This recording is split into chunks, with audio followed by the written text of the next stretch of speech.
皆さんこんにちは。チャプターズブックスター書店主の森本萌乃です。スタッフのななみです。はい、この画角ということは、はい、今回はチャプターズの YouTube 限定選書ボックス発売企画です。イエーイ。今回はチャプターズ5周年ということで、選書ボックスの発売をやってみようと思ってます。なんかどうですか、5年本屋さんやってきて、本屋産業どうよ本屋さん向いてるなっていうか、すごい楽しくなってるけど、選書すればするほど選書難しいってなっちゃう。そうだね。選書どんどん時間かかるよね。1年目書店員の時より、これはいいんだろうかみたいな、すごいなる。そうだよね。この間私がめっちゃ面白いよって渡した本、ななみちゃんから痛烈にご丁寧な批判が来て、いいよね。この2人全然違う意見を持った中で選書していくっていうのも、本はね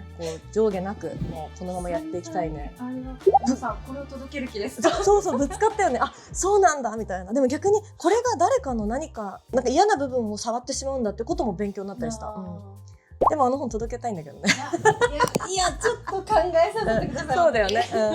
とか選書は相変わらず楽しく、でも苦しみながらやっている中で、今回の選書ボックスもね、チャプターズの本業と別で選んできました。これの楽しみはさ、単行本入れられるんだよね。そうなんですよ。そうだから結構2人とも新しめの本をね読めるっていうのはこの企画の醍醐味かなと思います。で、今回お気づきでしょうか、ついにチャプターズのボックスを作りました。これで届きます。かわいいよね。これも色粉を何回もして、すごいめちゃくちゃ丁寧に対応してくださる工場さんに出会って、新潟の工場なんですけど、3回ぐらいこの赤が可愛いな、赤がうちの赤だみたいなサンプルを送って合わせてもらった、ちょっとくすみがかったテラコッタで、これが今私的にはチャプターズの一番いい色かなと思っています。で、これちょっとね丈夫に作ったんですよ。箱ラミネート加工もされてたりして、本棚にこれ使ったとなります。箱のねペラって部分を糊で貼ったりとかして、本を背拍子立てで置けるようにサイズ組んでいるので、この文庫バラバラしちゃうものをちょっと整理整頓できるような箱としてお届け後も使ってもらえたらいいなと思って素敵に作ったのでやってみてください。はい、あとは選書ボックス毎回恒例のお土産もね、ギフトも今回すっごい素敵なのがちょっとちらりとしてますけどついてるので、後で紹介したいと思います。はい、という中でじゃあ行ってきましょうか。行ってみましょう。はい、今回はちょっとイレギュラーなことがあって萌えのチート発令してるんだけど、いつもななみボックス萌えのボックスでやってるじゃない。今回ななみボックス萌えのボックス萌えのボックスだから3つ用意してます。なんでこれちょっと後で話すわ。ちょっと話すと長くなる。わかりました。なのでどうだろう、テーマは一言で言うとななみボックスは一言、ニヤッとボックス。ニヤッとボックスね。私の方はどちらも後で話すんだけど、2つともキュン2個みたいな、どっちかっていうとハッピーボックスにしました。いいバランスかもしれない。私ちょっと恋した感じでやってみたんで、じゃあななみボックスからちょっと聞こうかな。私もねちゃんとタイトルだけ聞いたので、ななみちゃんの話をすごい楽しみにしてましたので、じゃあ紹介していきます。ボックスの中身なんですけど、毎回3作品選んでいて、この選書ボックスは単行本1冊と文庫本1冊とチャプターズで今年上半期の中で面白かった選書1冊合計3冊をセレクトする形になってます。で、私が選んだ3作品がこちらですね。短歌エッセイ、お仕事小説です。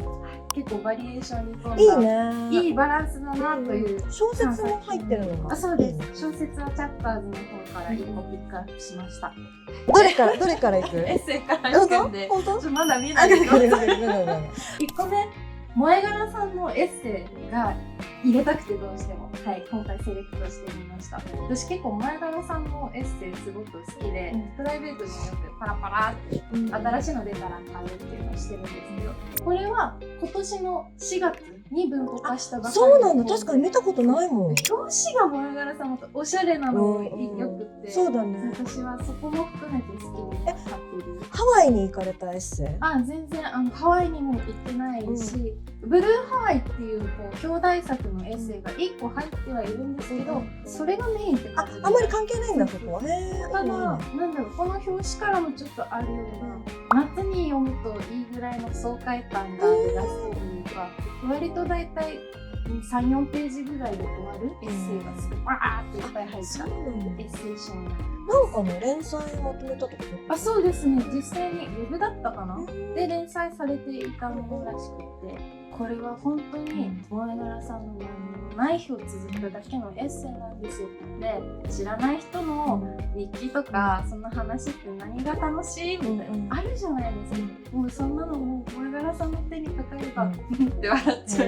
うのが本当すごく好きであるし、クスッと笑っちゃうけど、ラストはちょっとはぁみたいな、抱きしめたくなるみたいな話もたくさんあって、でこのエッセイの書き方的なのが、何でもない日と何でもないし、複数の何でもない日がある一個のテーマにつながっていく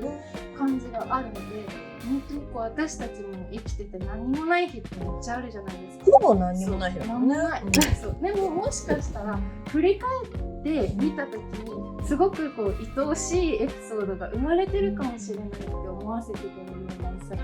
私これを読み終わった後に5年手帳とか10年手帳とかめっちゃ分厚いレクチャーあるじゃない、あれ買いたくなりました。私もその何かつながるような出来事あるんじゃないかと思って、本当にこれはそうニヤッとしちゃいます。はい、優しいです。萌柄さん声もいいよね。ちょっと余談だけど、ラジオもされてるんで、私結構夜寝る前に聞いたりするんですけど、これも本当に日常エッセイなので、大きい事件とか起きないから寝る前にもちょうどいい。あ、いいね。そう、本当にダラダラ読む。でもってなっちゃうから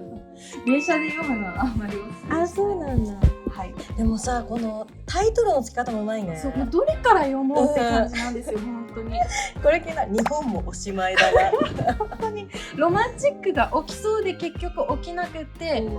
捨て台詞で入った日本もおしまいだなっていう。おもろい。串カツ田中が恋しい夜とか。まなみちゃんが好きなのは？私ははい190万円っていう、駄菓子屋の話を。あ、これね。190万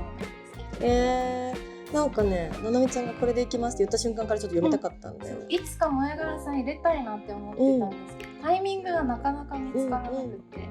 今だと思って。確かにそう、選書ボックスってさ、タイミング刺さるとさ、もう本当にチャプターズの本番で入れたいものをこっち来るみたいな結構あるよね。そういった本。そういった本。はい。もういつチャプターズに入れるかわからない。分かった。じゃあ予備です。いつでも待ってるよ。この夏読む人は多いね、きっと。はい。読んでほしいです。で、次短歌です。はい。来ました。この本見つけた時、よっしゃ。これでいきますって。もうこれでいくぞと。しかもこの選書ブック作る前に本当読書スランプ入っちゃってたの。やばいみたいな。だいたい1冊見つけるのに10冊ぐらいは読まなきゃいけないのに、読めないみたいな。あ、終わったって思ったら選書ボックスわーみたいな。そんな中で単行本、せっかくならちょっとあんまり見かけないようなジンとか、ちょっとちっちゃい出版社さんの本、私結構好き。得意だしね。見つかりました。これどこの？はい、これは左右者さんっていう亀のロゴマークが結構印象的な、いろいろ本は扱ってるんですけど、短歌が得意な短歌が得意な出版社で、これは帯買いをしました。はい、この帯がすごくいいなと思って、ずっと神の救いを待っているんですが、ちゃんとオーダー通ってますか？なんだみたいな、もうここで本屋さんで見つけちゃった時にすごいいやーって口角上がって、で中身もその対して見ずに家でゆっくり読もうと読んだら、本当に皮肉と自虐が効きまくった一冊で、これも多分なんかうまくいかないことがあって神様に神頼みとかしてるけど全然いいことないじゃんみたいな時に読んだんじゃないかなと思うんですが、他にも本当にいっぱいね混乱して伏線を立てたんですけど、割とチャプターズではちょっとときめくような日常を切り取ったものとか、あのようなかとかそうだったんですけど、これはコントなんか誰かのネタを見てるかのような、そう新感覚で楽しめる短歌だなと思って、あんまりこういうタイプ入れたことなかったんで、ちょっとニヤニヤ笑いながら読めるものを持ってきてみまなんした。かあれだね、私もパラッと読んだけど、その短歌のフリースタイルとか自由な現代短歌こんな面白いよってことを教えてくれるものでもあるかもしれない。私これ強烈好きだったのが、結構に人生うまくいかなくてお酒に逃げてる節があるんですけどこの方彼、そうで家でゲラゲラ笑って読んじゃった1杯目は飲む決断は僕がした、2杯目以降は別人がした。それ見たそうだよねと思うよ本当に。なんであんなさ2杯目の自分ってさ気が大きいんだろうね。本当にね、そうわかるわ。でも短歌の面白いなって思うのは、こんななんかくだらないことでも31音でこんなに解像度高く人の表情を歪めちゃうぐらい読み手側の感情を動かす、最高だなと思って、いいね、私も読みたい。はい、ちょっと明るいね今回選書。いいね。この人多分性格めっちゃ暗いというか、結構うじうじしてそうなタイプな気がする。でも意地悪な感じっていうよりかはうまくいかないから文句言うかみたいな感じで、飲み会に行ったら絶対楽しいタイプ。そっかそっか。自虐系ね。です。で3冊目、これはチャプターズの今年に入れた小説から1個選びました。タイトル言いそうになった危ない。そうね、これはお届けまでのお楽しみが1冊入ってるもんね。はい。で、あらすじ言うと、ちょっとこう大きい会社とかにシニアの方たちが仕事せずにただお給料だけもらいに来てるみたいなのってありますか？ありますね。あります。はい。いろんな呼び方がございます。そういった方々。はい。で、この本ではそういった方々を妖精さんと呼んでいらっしゃるんです。なんか可愛い。可愛いなと思いつつも、その本当におじい様、おば様、お兄様、お姉様が、こう朝早くからタイムカードを打つのに、朝から来て何してるのかと思ったら食堂で、なんか老人会みたいなのを開いて、本当にこう同じ年齢ぐらいの人たちで喋ってるだけとか、じゃあ日中こう若い世代が出社してきてもほとんどその席についてなくって、トイレ休憩だ、タバコ休憩だ、フラフラして仕事しねえみたいな。会社としても結構迷惑だし、そうゴリゴリ働く世代としてもいやみたいなモチベ下がるしっていうので、じゃあその会社は妖精さんたちを追い出すっていう作戦に出るわけで、妖精さんたちをクビになったらお金もらえないと困るからって言って同盟を組んで戦いが始まっていく。妖精 VS 頑張り屋さんでなんか大企業っぽい。でもで読みながら、いやその同盟組んであれやこれや考えてる間にお前ら仕事してくれよって読みながら結構最初イライラしちゃうのに、後半ちょっとある事件がきっかけで妖精さんたちと折り合いがついていくっていう素晴らしいラストが待ってて、そうなんだ。読み終わった後に素晴らしい、もう本当にスタンディングオベーションしちゃったぐらい家で気持ちいいラスト。そう確かにななみちゃんすごい熱量込めてもうこれ決定ですできたから、本当にいいお仕事小説として読むっていうよりかは一個のコメディドラマとして読んでほしい。ね、見てる方の会社に妖精さんたちいたとしても、その人たちに役立つかとか全然役立たないけど、イライラもしない。嘘、もう読後は本当いい気持ち、素晴らしい。そうなんか楽しい本読めてありがとうみたいな。ね、なんですけど表紙がめちゃくちゃ渋いんですよ。全然可愛くなくて、私多分これ普通だったら手に取らないタイプだったと思うんですけど、読まないっていう方向に行かなくてよかった。本当読んで、いい楽しいっていうだけが残る最高の読書時間を過ごせました。結構全部読後すっきりというか、読みながらニヤッと笑っちゃったりっていうような3作品です。読みたい。本当ですか？私ブルーハワイめっちゃ読みたい。これですか？もう一回読んじゃうと前原さんとね、ずっと好きだなってなる。本当。すごいハマっちゃう。そうなんだ。楽しみ。じゃあ私はななみボックス持って帰ろうかな。じゃあちょっと笑える感じね。はい、笑える感じです。ニヤリボックス。じゃあ高校萌えのボックスいきたいと思います。じゃあその訳あって2ボックス作った理由を聞きたい話そうと思うんですけど、私ですね、この朝倉かすみさんの肝焼けるっていうのを出会った時に、もうなんて素晴らしい作品なんだと思って、で朝倉かすみさんにこの間の Vlog でも言ったからハマっちゃって、かなり読み込んだ中でもこれがすっごい良くて、でもこれチャプターズでいこうと思ったんですけど、在庫がですねこう日本全国かき集めても数十冊しかなかったの、っていうので、でも選書ボックスってねなんか数百作るんですよ。なのででも入れたい、でもこの数十冊じゃチャプターズにもならないし選書ボックスにもならないって思った時に2個作ろうって思ったのよ。それぐらいこれを私の手から届けたかった人に、この朝倉かすみさんを届けたいがために2ボックス作ろうと思っていろいろ作っていく中で、もう一つ素敵なのにやっぱね探すと出会うんです。恋することの葉、これは佐藤真由美さん、これは短歌なんですけど出会ったので、1個目のモヤボックス1は今から紹介する単行本とチャプターズの過去選書と、この朝倉かすみさんの肝焼けるで、もう1ボックスはこの恋することの葉、これね、そういうことですね。そうなんです。これを起点に2冊で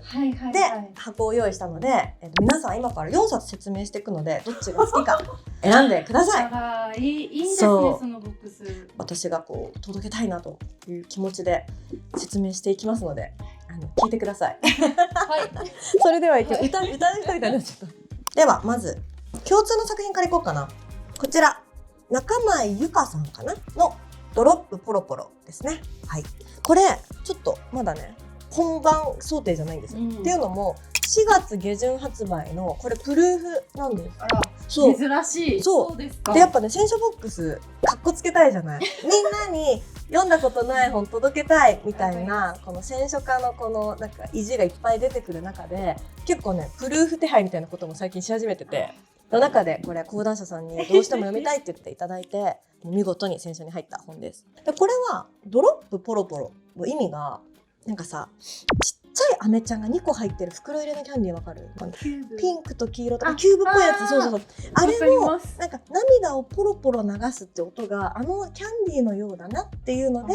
そうこの中間由佳さんが自分が経験した涙、それは悲しみの涙だったり温かい涙だったり、あれは何の涙だったんだろうと言葉にできない涙だったり、それをいっぱい集めた短編集になっています。で私がこのエッセイの初めに読んでいいなとまず思ったのが、いろんな涙がある、明確な理由があるのももちろんあるし、言葉にできないもの、したくないもの、他の人には決してわからないもの、自分にだってわからないもの、生きていればこらえられないという時が誰にもあって、どうしようもなく流してしまう涙がきっとある。で多分これがテーマ、この流れてった涙を起点にいろんな思い出を思い出したりとか、彼女の人生を振り返っていくようなエッセイになっています。でこれもともとジンだったんだって、でそのジンが売れて講談社さんからお声がかかって、晴れてこの度単行本になったっていうやつなんですけど、私ねジン苦手なのよ。わかる？よくおっしゃってます、ね。そうなんです。私はやっぱ編集者が書いてこういろんな誰が読むかどう届けるかっていうことをこう練りに練られた、やっぱ人が結集して作ったものが好きで、ジンってかなり個人的なものが多いから、なんか読んだ時に私とこの作者さんで終わってしまう、でそれも読書の素敵なところだと思うんだけど、私はもうちょっと広がりが欲しい。中でいくとこの中前由佳さんも人的なのよ、とても彼女の話。これは中前さんがすっごい文章がうまいのか、はたまた私がなんか珍しくジンにぶっ刺さったのか、それは分からない。それもみんなに聞きたいなっていうので入れました。すごいいいのが、彼女が前提として周りの人をすごい愛してるの。家族からも愛をもらってるし、周囲の人のこともすごい大切にしてるし、なんかあの人と会った時にザラッとしたとかそういう話はなくって、涙っていうとさ、自分が傷つくベースの話聞きそうじゃん。なのになんかそういう話じゃないんだよね。なのでなんか彼女自身のこうなんだろう、心の健やかさというか、なんかあんまりこう人のせいにしないその解決の仕方とか感情との向き合い方が、私はすごい心地よく読みました。でもどうやったってこちらだって泣いてしまうものもあるのよ。お日様っていうね、こうお母様との思い出を語ったやつとかはもう涙が出てしまう。母ちゃん抱きしめに帰りたいな実家にっていう感じですね。あとは一番最初のこの神様のテストっていうのもあるんだけど、これとかはちょっと楽しい気持ちになったりとか、なんかその涙とはいえちょっとうるうる感動するだけの涙じゃないよっていうのがこの本の魅力かなと思います。これね想定もこれプルーフだけどすっごい可愛いので、家にあったらテンション上がるんじゃないかなと思ってお届け楽しみにしてください。で共通で届けるのが、私はチャプターズのこの上半期で一番好きだった本ということで2月の選書から出てます。はい、これはいいよね。ダメですよ。いいよね。いいですね。短編集って難しいんですよ。1個すっごい良くてもそれ以外いまいちだったり、逆にすっごいいい作品続くのに最後なんでこれで終わったみたいな短編集を選書で入れるのってものすごい難しいんですけど、全部いいっていう私的には結構珍しい短編だったなと。でなんかこれ帯にね、こんなに幸せな小説他には見つからないって書いてあって、この私も帯買いしたんだけど、なんかその通りで結構この話暗そうだなっていうスタートからなんか最後持ち上がるこの気持ちよさ、全部晴れ間がなんかこう見えて終わっていくような幸せな気持ちがあって、なんか短編でさすごい幸せな気持ちで終わった後さ、次すごい重いの来たらさ落ち込むじゃん。わかります。でいくとなんか全部同じトーンで読めるのもすごい可愛いなと思って選びました。でね、なんか設定がスナックとか袋詰めするライン工場とか結構なんか素朴な舞台が多くて、そういうなんか日常の素朴さ、でその舞台で起きる人間模様を描いてるんだけど、なんかそこのおかしみが私はすごく好きで、派手じゃないお話だからこそ人間の感情とか優しさが光る、なんかそういうのが詰まっているので、いっぱいと、ね、なんかいろんな人に手に取ってほしいなと思って選んでみました。超読みやすいです。なのでこれ去年見つけて、萌野さんずっとこれ最高、いつ入れよう、どこに入れようってずっと言ってて、で今年やっと入って、ボックスにも入れられて、そうね、よかった。もうだいぶこすってるわ。そうでもこれ YouTube で紹介したことないもんね。そうですね、だから私の大好きな短編を読んでほしいなと思ってお届けします。はい、そして私がもう話したくてしょうがなかったこれよ。肝焼ける、このね、そう肝焼ける朝倉かすみさんという作家さんがまず素晴らしくて、なんか北海道在住なのだから割と舞台が北海道の話がどの話も多いんだけど、彼女の文体がね夢見てるみたいな文体で、大人なんだけど子供っぽいというか、なんかちびまる子ちゃんが喋ってるような、私はこう脳内再生が広げられる作家さんですね。なんかすごい私が朝倉さん的だなって思うのが、鴻池さんとは恋人の間柄である。2月後には結婚披露宴を盛大に開く予定だ。恋薄いで言えば濃い方の恋人に鴻池さんはなる。はっきり言えば婚約者だ。この分かる？同じことずっと言ってんのよ。だけどこのはっきり言えば婚約者だ、なんかラップっぽくない？わかります。すごいこの重ね方がすごいうざくなくいろんな表現してくれてありがとうになっちゃう。そうなんかすっごい一文字も読み落としたくないような書き方をするんだよね。すごいもう私大好きで本当に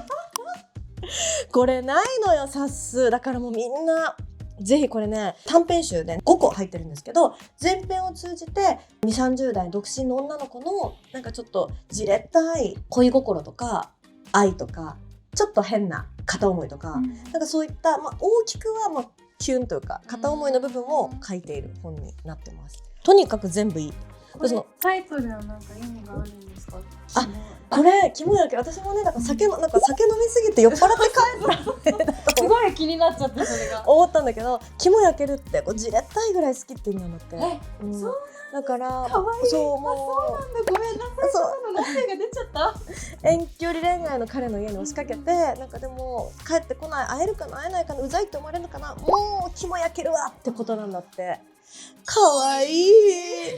そう、あとはなんか彼女のこれは200ページかな、コマドリさんのことっていうね、すごい真面目な堅物の女の子が真面目に生きてるから全然恋愛しなかったみたいなことをちょっと面白おかしく書いてるなんかお話なんだけど、コマドリさんはロマンティックを信じている。出会いは捏造するものではないと思っているのである。出会いは偶然の方がいい。偶然は奇跡とも言い換えられる。なんかこれが私が作りたいロマンチックチャプターズのサービスにもすごい近くって、でこういう書き方をするんだよね。なんかリズムが結構単文で同じようなことだけど、その言葉を美しく響かせるために続く文章がめっちゃ来るので、もう朝倉かすみさんが大好きでハマってますね。ハマって、ちょっと文体萌えというか彼女すごい推しなので、私で多分彼女の本多分4冊ぐらい読んだ中で抜群でしたね。そんな本がなぜ世の中にそうな数のよ十冊しかないんでしょうね。なのでもう多分もうどんどん重版してほしいし、まずはみんなに出会ってほしいなということで、もうファーストかすみに、よし出会ってほしいというので選びました。でこれがないから選んだこちら、佐藤なやみさん、恋することの葉。でもないからじゃない、もうこれも本当に素晴らしい、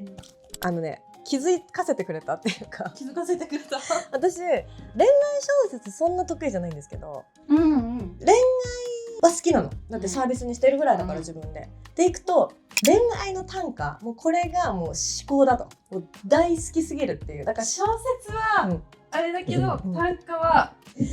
そうなんかその活字でもらう恋愛のキュンとかギュッて気持ちはもう短歌でいきたいって思わせてくれる。でそう短歌の良さって読んだ後悶絶する、声出ちゃうぐらい悶絶するまでで私結構セットで、家で一人でそれやってんだよ。私の短歌全然悶絶しない。でちょっとね、私今回悶絶短歌2個持ってきたから、ななみちゃん悶絶してほしいなと思ってちょっと読み上げますね。佐藤真由美さんいくよ。久しぶり、誰かのことを考えて反対ホームに行っちゃうなんて。なんかなんか来ちゃうんだよね。こうなるでしょ。こっから今来た。来た。ありがとう。じゃあもう一個いくよ。もう一度なんて言わない一つだけ、あなたと出会う前に戻して。ここまでが私なのね。その後に次の歌続けられたら私は結構待って私まだ感情を回収しきってないってなる時に、この佐藤真由美さんのやつってその後に物語というかちょっとしたコラムつけてくれてるのよ。でこれなんか雑誌かなんかのエッセイまとめたもので、例えば短歌もその小野小町があったり、あと万葉集から取ってくるのがあったり、はたまた彼女が書いたのとか寺山修司とかもいろんな、結構知識的な、そう古今東西いろんなものが出てくる中で、その最後にコラムがついてるから、なんか私は短歌が連なるよりも短歌キューって言った後ちょっと喋ってくれるこの形がもう一番好きなラブストーリーの形だっていうのを見つけてしまって、で私加藤千恵さん大好きじゃない。これ後書き加藤千恵さんなの。どうしたらいい？分かってますね。本当にこれだよ。キュンが止まらない。ね、すごいですね。だから恋してる人もいいし、恋を忘れた人もいいし、なんか私結構これもう自分で重ねるとかじゃなくて、こうエンタメとして疑似恋愛を楽しむ、こうアイドルを推すような気持ちでこう恋愛の短歌を楽しんでいるから、そんな気持ちでちょっと女の子たちキュンキュンしてほしいなと思って選んでみました。いいよね。ちょっとわかる？このちょっともう苦しい。ちょっともう待って、ゆっくりさせて。そう強制的キュンスイッチ入れてくれるような感じなので、危険、これ毒薬です。はい。しかもなんとなくやっぱ勝手に恋した気持ちになって、なんかおめかしして出かけたくなる。だから日常がすごいちょっと色づくのもいいんじゃないかなと思って、もうどっちもいいからどっちも買ってもいいと思う、みんな。本当にちょっと本屋さんでお目にかかれない、今とってもレアな本になってきてるんで、読んでほしいなと思います。鼻水とさ涙がなんかめちゃくちゃ出てきた。よし、じゃあこんな感じでななみボックスがにやり、萌えのボックスはもうキュン、それかキュンドクーンがみんなちょっと選んでください。はい。やっぱ本ってほんと友達探すの最高だよね。なんか久しぶりにできちゃったもん、2人友達。はい。で喋りすぎちゃったんですけど、恒例のギフトもつけてます。今回のギフト多分みんな好きだよね。いやー、好きですよ。ではこちら、知ってる人知ってるかな？恵比寿に本店がある大人気チャイショップアーンさんのパウダーチャイセット6種をつけてお届けします。袋小分けになって入ってます、チャイが。でオリジナルもあれば、これカカオもあったり、いろんな味が楽しめるんですけど、ななみちゃんと全部飲んでみて、私激推しこちらです。ほうじ茶。ななみ激推し抹茶。なのでなんかオリジナルも美味しいんだけど、自分の好きな味がこうバリエーション出てくるのもすごい面白いなと思って、読書のお供にちょっと楽しめるすっごい美味しいチャイを入れたいと思いました。どれぐらい美味しいかというと感動した、なんかこうほうじ茶ラテとか抹茶ラテはよくあるじゃないですか、好きで頼むけど、しっかりチャイなんですよ、美味しいよね。めっちゃスパイス効いてて本当に丁寧に作られてるなって味と、で本当美味しすぎて、この市ヶ谷のチャイと選手のこのお店のパウダーもなんとアンさんから最近おろすことにしましたありがとうございます。もう直談判よね、もう本当に美味しすぎてご一緒したいんですけどっていうメールをもう送りまくってすごいね、もういろんなまたそうご縁が重なってアーンさんとご一緒できることになってアーンのチャイだってことを大きな声で言いたいですってショップカードもねちょっとお店に置かせてもらったりとかして、ちょっとびっくりしてたと思います。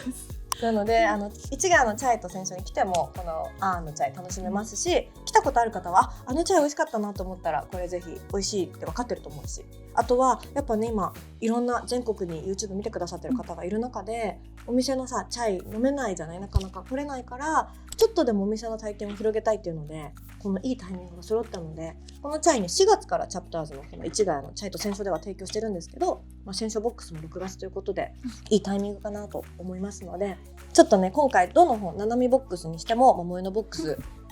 パート2にしてもこのチャイと選手で読書してるような気持ちをね体験してほしいと思ってこのアーンのチャイ入れますので、美味しかったらこれ通販でもねアーンのチャイ買えますし、うちのお店来てもいいし、本当にみんなに楽しんでほしいなと思って入れます。しかもさ、いつも私香りとかなんかこうさコスメとか入れちゃってるからさ、これいっぱいあっても困んないからいっぱいボックス買う人いるのよ。もうそうですね、2個とか同じボックスを2個ずつとかいるんだけど、どうしてんだろうね。ありがとう本当にいつもありがとう、っていう中でこうチャイはね人にも渡しやすいし、自分のものに、ね、なった時にもこう消化しやすいからいいんじゃないかと。でこちら木のスプーンもつけます。これくるくるしてください。でチャイを木製スプーンでかき混ぜるまでが、チャイと選手だと思ったの私。だからお店でやってるんでね。そうで絶対入れたかったんですよ。でも全然誰にもななみちゃんとか伝わらなくて、よく私これ一人で問屋さん買いに行ったんで買ってきた